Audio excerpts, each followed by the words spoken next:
وقت ہمارے ساتھ موجود ہیں doctor Ali Ajmal. Welcome to Suno Pakistan. Thank you very much. سب سے پہلے یہی بات کریں گے کہ اس کی امپورٹنس کیا ہے مینٹل ہیلتھ کی, اور مینٹل سکنس میں کتنا ڈفرینس ہے ان دونوں میں. دیکھیں, جب بھی ہم صحت کو ڈیفائن کرتے ہیں کہ ہیلتھ کیا ہے, تو جسمانی صحت کا کوئی کانسیپٹ نہیں رہتا مینٹل ہیلتھ کے بغیر. یعنی کہ اگر کسی کو جسمانی طور پہ کوئی مسئلہ نہیں ہے, لیکن اگر اس کا ذہن نہیں ٹھیک, اگر مینٹل ہیلتھ اس کی ٹھیک نہیں ہے, تو ہم یہ کہیں گے کہ وہ شخص صحت مند نہیں ہے. یعنی کہ جو صحت کا بنیادی ایک جو جزو ہے وہ مینٹل ہیلتھ بھی ہے.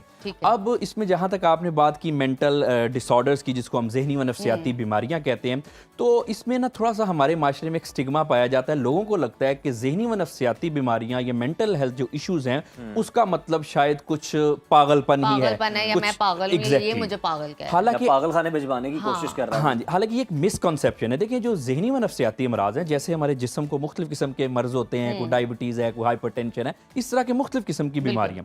اب اسی طرح سے جو ذہنی و نفسیاتی امراض ہیں وہ تقریباً کوئی 150 قسم کے ہیں. یعنی کہ 150 سے زیادہ ذہنی و نفسیاتی بیماریاں ہیں. اب اگر جن کو بھی ہوں, ان کا پاگل پن سے کوئی تعلق نہیں. وہ جو مینٹل ہیلتھ کو ہم مینٹل ہاسپٹل کی بات کرتے ہیں نا, تو ان 150 میں سے صرف 1 یا 2 ایسے مسئلے ہیں جن میں ایسی علامات ہوتی ہیں کہ جی جیسے بکھرے ہوئے بال ہیں, کپڑے پھٹے ہوئے ہیں, کچھ اپنی ہائیجین کا خیال نہیں ہے. وہ صرف 1 یا 2 مسئلوں میں ہوتی ہے. باقی جو ذہنی و نفسیاتی امراض ہیں وہ تو بالکل نارمل ہے, جیسے بھی آپ نے ذکر کیا ڈپریشن کا, انگزائٹی کا, تو وہ تو عام طور پہ جن لوگوں کو ہوتا ہے تو زیادہ تر پتہ ہی نہیں چلتا کہ ان کو ڈپریشن یا انگزائٹی ہے. گھر والوں کو نہیں پتہ چلتا کہ ان کو ڈپریشن, انگزائٹی, اسٹریس, وہ اندر ہی کہیں نہ کہیں گھٹ جاتا ہے. اور یہ اس میں دیکھیں نا, کیونکہ بالکل نارمل دکھتے ہیں لوگ, کوئی تعلق ہی نہیں ہے اس کا پاگل پن سے. تو یہ ایک ہم نے ایک بڑا سٹگما بنا لیا, جس کی وجہ سے جو مینٹل ہیلتھ کا ورڈ بھی ایک تھوڑا سا سٹگماٹائز ہو گیا ہے, کہ شاید ہمیں لگتا ہے کہ اس کا مطلب کوئی پاگل پن ہے, جو کہ بالکل ایسا نہیں ہے. یہ بتائیے گا کہ آپ کے پاس پیشنٹ آتے ہیں, اور ویسے بھی جو رپورٹس آتی ہیں, ریسرچ ہوتی رہتی ہیں,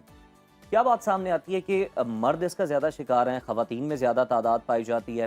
ممکنہ وجوہات کیا ہیں؟ دیکھیں, اگر اوور آل ہم بات کریں پوری دنیا کی اور ایون کے پاکستان کی, تو خواتین میں ذہنی و نفسیاتی مسائل زیادہ پائے جاتے ہیں. مردوں میں کچھ 1-2 مسئلے, کوئی پرسنالٹی ڈس آرڈرز, اس کے علاوہ OCD obsessive compulsive disorder, یہ مردوں میں یہ 2-3 بیماریاں زیادہ پائی جاتی ہیں. ادروائز اوور آل دیکھا جائے تو خواتین میں یہ زیادہ پائی جاتی ہیں اوور آل ذہنی و نفسیاتی امراض جو ہیں. اب آپ نے جو بات کی کہ اس کا کیوں ہوتی ہیں وجوہات, دیکھیں ایک چیز ہم نے سمجھنی ہے کہ جتنی بھی مینٹل ڈس آرڈرز ہیں, کوئی مسئلے مسائل بیماریاں ہیں, یہ کوئی جرمز کی وجہ سے نہیں ہوتی, یہ کوئی الٹا سیدھا کھانے کی وجہ سے نہیں ہوتی. یہ عام طور پہ ہمارے حالات اور خیالات کی وجہ سے ہوتی ہے, کہ لائف نے کسی کو کیا سٹریسز دیں, کس طرح کے مسئلے تھے, اور پھر اس شخص نے ان مسائل کا کیسے مینیج کیا,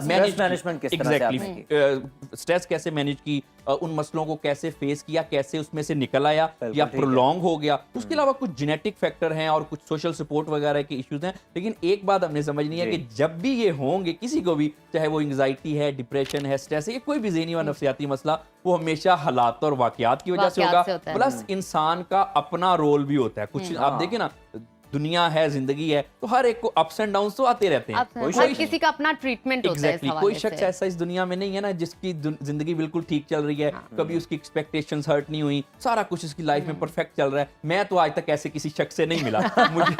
مجھے نہ صرف کہ میری پاکستان میں پریکٹس ہے, بلکہ آل اوور دی ورلڈ میں انٹرنیشنل پریکٹس کرتا ہوں. اب تک تقریباً دنیا کے 100 سے زیادہ ممالک میں پیشنٹ دیکھ چکا ہوں آن لائن کنسلٹیشن کے تھرو. تو اس میں تو اس نتیجے پہ پہنچا ہوں کہ کوئی شخص کسی بھی سوشیو اکنامک اسٹیٹس سے بلانگ کرتا ہے, آج تک کوئی ایسا شخص نہیں ملا.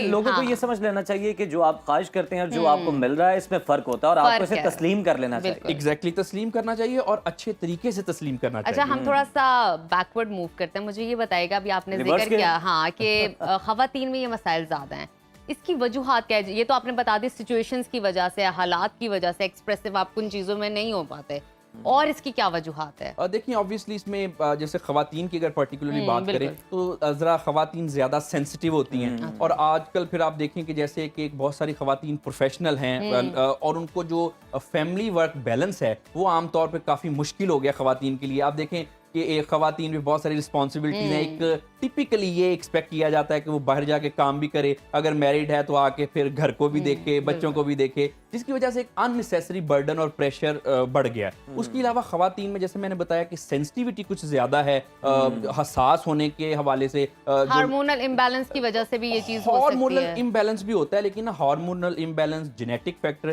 اس کی وجہ سے یہ مسئلے بہرحال کم ہیں. زیادہ پھر وہی بات ہے کہ آپ کو مسئلے کیا ہے، آپ کی شخصیت کیا ہے اور آپ نے اس کو کس طرح سے ٹریٹ کر رہے ہیں. اچھا یہ تو ہو گئے نا بڑے جو کہ مینج کر سکتے ہیں، ٹریٹ کر سکتے ہیں. بچوں میں اگر اس طرح کے ایشوز ہوں، پہلے تو یہ بتائیے گا کس حد تک ہوتے ہیں، اگر ہوں تو پھر ان کو کس طرح سے ڈیل کیا جا سکتا ہے؟ اچھا بچوں میں نا آج کل ایشوز جو ہے ذہنی و نفسیاتی مسائل وہ بہت زیادہ بڑھ رہے ہیں.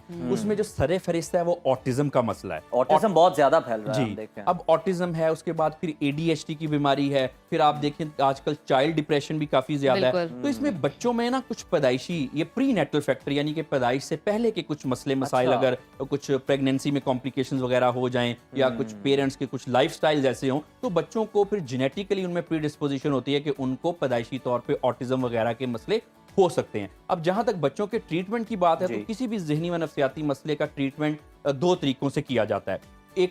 ایک تو میڈیکیشن، اس کے بعد دوسرا تھیراپی پہ لے کے جایا جاتا ہے. کیونکہ آٹزم کے مسئلے بھی جو بچوں کے بھی مسئلے ہیں، بڑوں کے ہیں یا بزرگوں کے بھی ہیں ایون، تو میڈیکیشن پلس تھیراپی یہ دونوں مسئلے عام طور پہ طریقہ علاج چلتے ہیں. میڈیسن سے فوری طور پہ ان کو ریلیف ملتا ہے لیکن یہ ایک پرماننٹ حل نہیں ہے، کیونکہ جس وجہ سے بیمار ہوئے، جو ذہن میں چیزیں سٹرک ہوئی ہو ہیں، سکتا ہے فیملی کی اٹینشن نہ مل رہی ہو. تھیراپی کی ہم بات کریں لیکن فیملی میں بھی آپ کے کلوز ون آپ سے بات کر سکتے ہیں، آپ کی پرابلمس پوچھ سکتے ہیں اور آپ کو وہ ٹائم اٹینشن دے سکتے ہیں جو آپ کو ریکوائرڈ ہے. بالکل. یہ نا اس میں ایک تھوڑی سی مسکنسیپشن یہاں پائی جاتی ہے کہ جہاں تک فیملی کا ٹائم دینے کا تعلق ہے، اس کو تو ظاہری بات ہے سوشل سپورٹ، فیملی سپورٹ کی بہت زیادہ اہمیت ہوتی ہے. اس میں ہم ذرا تھوڑا سا ریلیکس فیل کرتے ہیں. لیکن اگر کسی کو ذہنی و نفسیاتی مسئلہ کوئی ڈپریشن، انگزائٹی کلینکل لیول کی ہو گئی، پھر اس کو میڈیکیشن اور تھیراپی ہی کرنی پڑے گی، کیونکہ therapy is a different thing. جو ہم بات کرتے ہیں فیملی سپورٹ، بات وغیرہ کرنا، تھوڑی کاؤنسلنگ کرنا، وہ دیٹس انادر تھنگ. تو یہ جو تھیراپی ہے یعنی یہ اس کا کوئی مستقل علاج نہیں ہے،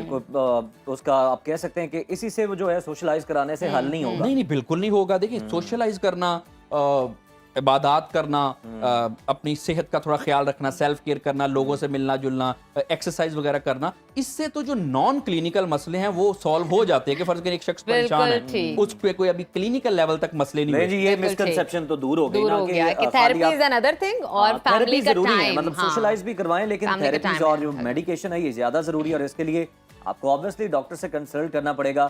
علی اجمل صاحب بہت شکریہ آپ کے قیمتی وقت کا.